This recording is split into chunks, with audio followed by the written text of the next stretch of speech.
what are your plans in regard to these concerns? We know that Ispidalco was very well produced. It had a huge audience. It had huge impact. 67% of people who listened to that program said that it caused them to intend to use family planning. Hello viewers, welcome to 101 interview with the President of Population Media Center, Mr. William Ryerson. We're going to interview him about Population Media Center and also a Somali drama that the Population Media Center Kenya branch has done, and it was aired on our station, IFTIIN FM. First of all, let me take this opportunity to welcome Mr. William to our station, IFTIIN FM. Mr. President, welcome to KBC and especially IFTIIN FM. Thank you so much. It's a great pleasure to be with you. Thank you. We appreciate giving us this time. And let's begin with an introduction about yourself, a brief about William Ryerson. All right. Well, I'm trained in ecology and am have focused my whole career on global sustainability, and started Population Media Center almost exactly 25 years ago, June of 1998, to address global sustainability issues through storytelling, creating characters who evolve into role models for the audience for adopting healthful behaviors that will lead towards sustainability. Thank you. I would like to know what has inspired you to start this Population Media Center in 1998. What was the inspiration? The work of Miguel Sabido, a telenovela producer in Mexico, showed that, in fact, entertainment programs with social and health content can be the top shows on the air and can lead to measurable behavior change for improving people's health and economic welfare. So he did a series of serialized dramas on Mexican television in which characters evolved into role models for things like adult education and use of family planning. And they led to dramatic changes in behavior in Mexico while being among the top shows on the air. And so based on that, I got involved here in Kenya and next door in Tanzania in similar programs on radio. And again, they led to dramatic changes in behavior. So for Kiswahili speakers, they may remember Ushikwapo Shikamana, produced by our country director Tom Kazungu in 1987 to 1989. And that program was accompanied by a 58% increase in contraceptive use in Kenya. It was evaluated independently by the University of Nairobi as being the most impactful program in the history of family planning in Kenya. Similarly, in Tanzania, we had a program that had huge effects. And all of this was before I started Population Media Center, but what I saw the effect that these programs had and the huge audiences they attracted. Ushikwapo Shikamana here with 40% of the population listening. Twende na Wakati in Tanzania with 58% listening. I said, this is important. This is so cost effective at helping people improve their lives and never telling them what to do, just modeling behaviors and showing consequences. So then I started Population Media Center. The goal of BMC is a sustainable planet. So I would like to know the most fundamental threat to global sustainability and how we can address it. Climate change is just one sample or example, I should say, of the evidence that we are not living sustainably because we're pumping carbon dioxide and methane into the atmosphere at a rate that it cannot be absorbed, and it's leading to overheating of the planet. And certainly Kenya, among other countries, has been a victim of climate change already, and we're only at the beginning of what is likely to happen given how much carbon dioxide is in the atmosphere. Population growth is also a key factor in two regards. Even though most of the growth is occurring in countries with low per capita carbon dioxide emissions, everyone has a carbon footprint and everyone wants to increase their quality of life, which will mean increasing their carbon footprint unless there is a way found to decouple energy consumption from carbon dioxide, which so far we have not accomplished. So population growth is probably about 25% of climate change, and a particularly important part of it, as found by the UN Environment Program report on extinction of species issued 3 years ago, is that expanding human habitation and expanding human farming are the primary drivers of loss of biodiversity. And of course, it's the biodiversity, the wilderness areas, the rainforests of the planet that make the planet habitable, that absorb carbon dioxide, that provide a web of life that makes the planet a livable place, as opposed to what it was at the very beginning before there was life on the planet. One could not survive for a minute if they visited planet Earth 3 billion years ago, but now it's a quite habitable place. But expanding human habitation and farming is driving to extinction many of the species that actually make the environment habitable. So we're on a very dangerous path, and to become sustainable, we need to promote smaller family norms through things like stopping child marriage, which is a violation of human rights of the girls being put into marriages as children, and to allow women to space childbearing and to limit the number of children they have so that they achieve good health and economic welfare. Exactly. There are a lot of activities on reducing the climate change. Year in, year out, there are conferences, summits, discussion about the effect of climate change, and it seems that there are no big changes on the effect of climate. So why are we not getting it right? I think the problem has largely been that people, particularly government leaderships and the corporations that fund them, have not seen it as being in their self-interest to change their ways of making money. And so if you're running an oil company, you're making lots of money selling oil, you don't want to have people give up using your product. So we really need to make a lot more noise about that issue in particular in order to move towards sustainable energy production using renewables only. We must give up all fossil fuels, because that is what is driving us towards an inhabitable planet. Among the issues that BMC deals with is the population growth. The world population reached 8 billion last year, November. Is the world overpopulated? And if yes, what are the things that has led to this overpopulation? Probably the best answer I can give you is that a renowned ecologist at Cornell University, David Pimentel, did a study of what number of humans is sustainable once we have stopped using non-renewable resources, because eventually we will be 100% living on renewable resources. And he said, what would be the number that could be sustained at the Western European lifestyle, which many people aspire to have? And the answer was 2 billion. As you said, we just passed 8 billion 6 months ago. In the half year since then, we've added the equivalent of the population of Kenya to the global population, and the global population is growing by the equivalent of the population of Nairobi every month. So the issue has to be dealt with in a way that doesn't violate human rights, by giving people the information they need to help them understand the benefits of things like girls' education instead of child marriage, and giving women access to and information about family planning services and the opportunity to space childbearing for better maternal and child health. So what led to this rapid growth in the world's population was a success story. That is, the public health measures that were adopted around the time of World War II and vaccination programs that dramatically dropped infant and child mortality. So instead of having 80% of children dying before they reached adulthood, we're now down to less than 10% in every country, and maybe 5% in a few countries.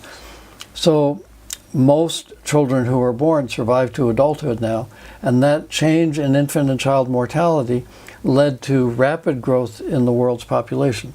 So it was the result of a success story. But in fact, now it's no longer adaptive to have 6 or 10 children. It's only adaptive to have 2 or fewer. Anytime this issue of family planning came up, there is a perception with the African people that this is a Western idea, a Western way of eliminating the population of the Africans. So why is this perception, and how can we change this thinking? Every country that's gone from developing status to developed status since World War II has started with family planning. And before that, Europe itself went through a demographic transition to small family norms. Then the Asian tigers, starting with Japan, South Korea, Hong Kong, Singapore, Taiwan, now Vietnam, Sri Lanka, Thailand, have promoted smaller family norms and have realized huge economic benefits. And as a result of couples having 2 children instead of 6, they're spending less of their income on food, housing, and clothing for the children, and they have money left over at the end of the month that they can save or they can use in buying elective products, such as manufactured products that stimulate the manufacturing sector in the economy. But the savings that they make in bank accounts leads to capital formation, and the capital in the capital marketplace allows businesses to borrow and expand, and that drives up demand for workers. That drives up wages. That creates a middle class. And the growing incomes allows governments to tax those incomes at a reasonable rate and yet have money to build schools and roads and other municipal services, and all of that increases economic productivity. So as this has happened in many countries, particularly in Asia and Latin America in recent years, the world has realized this demographic dividend has not been realized by Africa. It is certainly not an issue of controlling the number of Africans.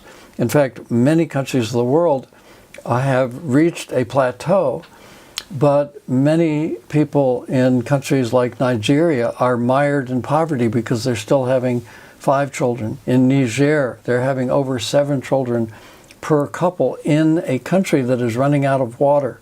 So, I mean, certainly large family norms are present, and honoring of large family norms has been the case since the arrival of humanity on the planet, because, as I was saying, before public health programs, most children died on the way to adulthood. So having many children was ensuring that some would survive to adulthood. But that's no longer the case. And now people are much better off economically if they have 2 children who are educated and employed than if they have 10 children who are living in poverty and unemployed. What's the relationship between manageable family size and economic and health-wise?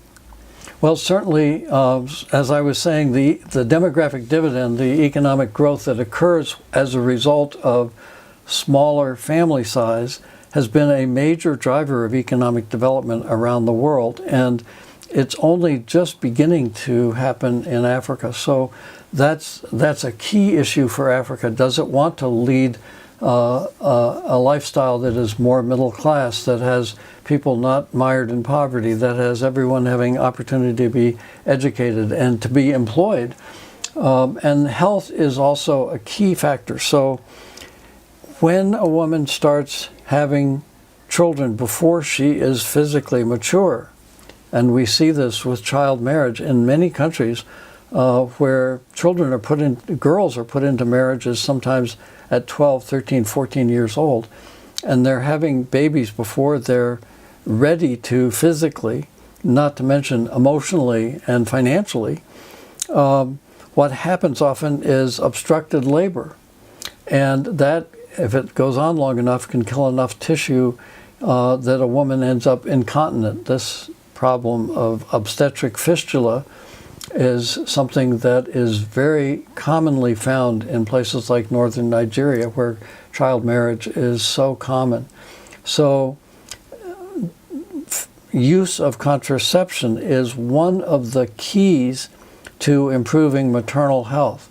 And also because spacing of childbearing helps children survive, it's been a key to reducing infant and child mortality. So the health effects of family planning are well known, but for people who don't know both the safety and the effectiveness of contraceptive methods, they may think that they shouldn't use them for various reasons having to do with rumors about safety or effectiveness, or they may be fatalistic and think that it's up to God how many children they have rather than being up to themselves.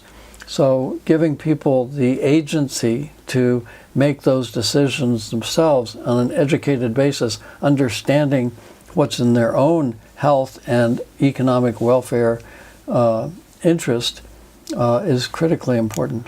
And BMC uses entertainment education program to help people understand what we have been discussing, having a manageable family size, the issues of population growth, health, and girl child education. And this organization that you have founded like 25 years ago, it has reached the farthest part of this country, and that is the northeastern region, where is predominantly occupied by the Somali communities. Yes. And they have benefited one of the radio dramas produced by the Population Media Center. Unfortunately, the drama ran for 1 year and it has stopped. The audience, the feedback that we are getting, or we get from the audience, is that they are asking whether and when they will see the drama back on their radio waves. Yeah. So, what are your plans in regard to these concerns? We know that Ispidalco was very well produced. It had a huge audience. It had huge impact. 67% of people who listened to that program said that it caused them to intend to use family planning. So a very successful program, and it is sad that it was so short. Our goal is to renew funding for it and to continue programming for the Somali community throughout this country.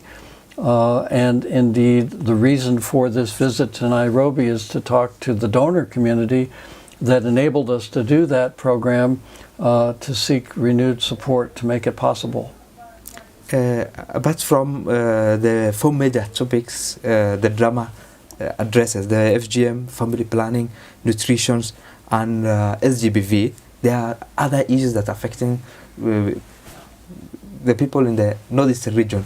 Are there plans to increase the topics of discussion of the drama, or it will, if it came back, it will only mainly about the 4 major issues that it has addressed? We have dealt with dozens of issues in other countries in the categories of environment, human rights, and public health.